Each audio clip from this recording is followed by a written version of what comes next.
안녕하세요. 보험금 팔례방입니다. 혈중 알코올 농도 0.243% 상태에서 바람을 쐬려다가 난간 아래로 추락하였을 가능성이 있는 경우 유서, 자살 동기, 목격자, CCTV가 없다면 자살 사망 보험금은 부책인지 여부에 대하여 서울중앙지법 2020나 620-465, 2019 가단 530-2377호 토대로 명확히 살펴보도록 하겠습니다. 서울중앙지법 2019 가단 5302377호 기초사실. 기초사실은 아래에서 중복되므로 생략합니다. 재판부의 판단. 관련 법리. 보험금 청구자로서는 보험사고가 사고의 외형이나 유형상 피보험자의 과실 또는 제3자의 고의 또는 과실, 기타 예측할 수 없는 원인에 의하여 발생할 가능성이 있다거나 그것이 통상적인 과정으로는 기대할 수 없는 결과를 가져올 수도 있다는 것을 증명하고 객관적인 정황상 고의에 의한 것이라는 것이 명백하지 않다면 이른 사고의 우연성에 관한 입증을 다한 것으로 봄이 타당합니다. 반면에 이 경우 보험자로서는 그 사고가 피보험자의 고의에 의하여 발생한 것이라는 점을 일반인의 상식에서 합리적 의심을 배제할 정도로 명백히 증명하여야 보험금 지급 책임을 면할 수 있게 됩니다. 쟁점. 이 사건 사고가 급격하고도 우연한 외래의 사고에 해당하는지 여부. 이 사건 사고 당시 망인이 7층 복도의 난간에서 약 13m 정도 아래인 3층 바닥으로 추락하였고 그로 인하여 망인이 사망한 것으로 추정되는 점. 이 사건 사고가 망인이 술에 많이 취한 상태에서 발생하였음을 고려하면 망인의 부주의로 인한 것으로 볼 여지가 상당한 점. 망인에게 질병이나 체질적 요인 등 신체적 결함이 있다고 보이지 않는 점. 객관적 정황상 이 사건 사고가 망인의 고의에 의한 것이라는 것이 명확하지 않은 점 등에 비추어 보면 이 사건 사고는 그 외형이나 유형상 피보험자의 과실이나 기타 예측할 수 없는 원인에 의하여 발생하였을 가능성이 있는 사고라고 보이므로 원고들은 이 사건 사고의 우발성과 외래성 및 상해 또는 사망 사이의 인과관계에 관하여 이름 입증하였다고 봄이 상당합니다. 쟁점.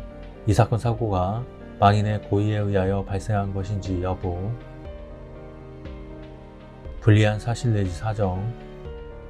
망인이 추락한 것으로 추정되는 이 사건 오피스텔 7층 복도의 난간에 망인의 피가 묻어있고 슬리퍼가 놓여져 있었던 사실.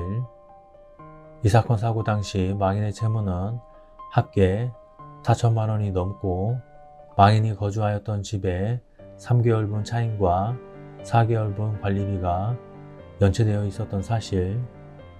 이 사건 사고를 수사한 대전 유성 경찰서가 망인은 다량의 채무로 경제적 어려움을 느껴 신변을 미관하여 자살한 것으로 추정되고 사망 원인에 있어 타살의 의심점 등 범죄 혐의점이 없는 것으로 판단된다면서 내사 종결한 사실이 각 인정됩니다. 유리한 사실 내지 사정. 그러나 망인이 유서 등을 비롯하여 자살을 암시하는 내용이 담긴 어떠한 것도 남기지 않았고 망인이 난간 아래로 추락하는 상황을 목격한 사람이나 추락 경위에 관한 CCTV도 존재하지 않는 등 망인이 자살하였다고 볼 객관적이고 직접적인 물증이 없는 점. 망인이 이 사건 사고 당시 약 4천만 원 정도의 채무를 부담하고 있었던 것으로 보이지만 망인은 당시 만 33세의 미혼 남성으로서 한국연구재단에서 위촉직 연구원으로 근무하며 300만 원 정도의 월급을 받고 있었던 사정에 비추어 보면 망인이 경제적인 이유로 자살에 이르렀다고 보긴 어렵고 그 외에 망인이 가족이나 지인 등과 불화나 갈등을 겪는 등 망인에게 특별히 자살을 할 만한 동기를 찾아보기 어려운 점, 망인이 세 차례나 되는 술자리를 거치면서 상당 시간 음주를 하였던 점, 망인의 사고 당시 혈중 알코올 농도 0.243%였던 점, 비록 망인이 쓰레기 분리수거를 하고 엘리베이터 바닥에 흘린 피까지 닦는 행동을 보이기는 하였으나 사고 직전 엘리베이터에서 10층뿐만 아니라 지하 1층과 7층도 함께 누르거나 벽에 기대어 조는 듯한 자세를 취하기도 하였으며 결국 10층이 아닌 7층에서 내렸던 점 등에 비추어 볼 때 당시 망인이 술에 많이 취해 있었던 것으로 보이는 점, 망인의 신장이 175cm이고 망인이 추락하는 것으로 추정되는 이 사건 오피스텔의 복도 난간은 높이가 116cm인 점을 고려하면 망인이 정상적인 상태에서 실수로 난간에서 추락하기는 어려울 것으로 보이지만 당시 망인이 술에 많이 취한 상태에서 바람을 쐬는 등의 행동을 하려다가 부주의로 난간 아래로 추락하였을 가능성을 배제하기 어려운 점, 변사 사건에 대한 수사는 주로 타살 혐의점, 즉 망인이 타인의 범죄 행위 등으로 사망하였는지 여부에 초점을 두고 이루어지므로 대전 유성경찰서의 내사 결과에 대한 의견은 타인의 개입에 의한 사망이 아니라는 소극적 의미가 강하다고 보일 뿐인 점 등에 비추어 보면 앞서 인정한 사실이나 피고들이 제출한 증거들만으로는 일반인의 상식에 비추어 망인의 사망 원인이 자살이 아닐 가능성에 대한 합리적 의심이 들지 않을 만큼 명백한 주의 정황 사실이 입증되었다고 보기 어렵고 달리 이를 인정할 증거가 없습니다. 서울중앙지법 2010나 620-469 기초사실 기초사실은 이미 중복되므로 생략합니다. 재판부의 판단 쟁점 피고의 보험금 지급 의무 여부 이 사건 사고 당시 망인이 7층 복도의 난간에서 약 13m 정도 아래인 3층 바닥으로 추락하였고 그로 인하여 망인이 사망한 것으로 추정되는 점, 망인은 이 사건 사고 당시 만 33세의 남성으로 한국연구재단에서 유척지 연구원으로 근무하며 월 300만원 정도의 급여를 받고 있었는 바, 망인이 이 사건 사고 당시 약 4,300만원의 채무가 있었고 3개월분의 차임과 4개월분의 관리비를 연체하고 있었다는 사정만으로 망인이 경제적 어려움으로 신변을 미관하여 자살하였다고 보이지 않는 점, 망인에게 어떠한 신체적 결함이나 질병은 없었던 점, 유서 등 자살에 대한 객관적이고 직접적인 물증은 발견되지 않았고 이 사건 사고 이전 망인이 자살의 의사를 가지고 있었다는 정황은 발견되지 않았으며 망인이 직장이나 가정 내에서 불화나 갈등을 겪고 있었다는 사정도 찾아볼 수 없는 점, 이 사건 사고 당일에도 망인은 새벽 시간까지 배드민턴 동호회 회원들과 술을 먹고 어울린 점,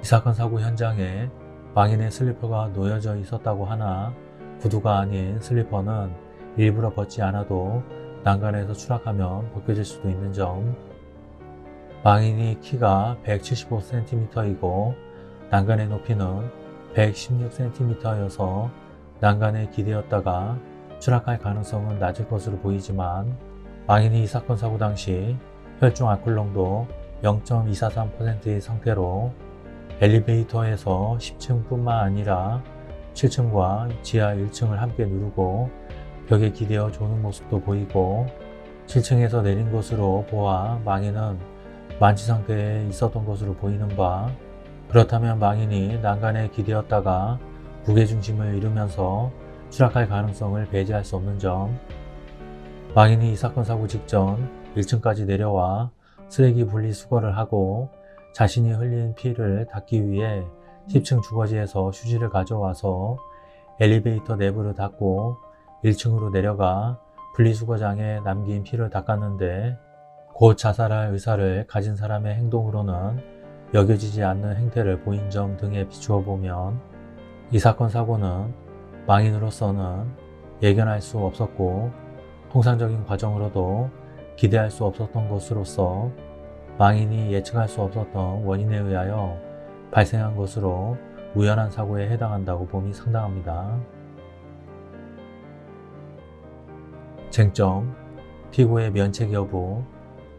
앞서 본 사정 등에 비추어 보면 이 사건 사고가 피고의 주장과 같이 피보험자인 망인의 고의에 의하여 발생하였다고 보기 어렵고 달리 이를 인정할 만한 증거가 없습니다.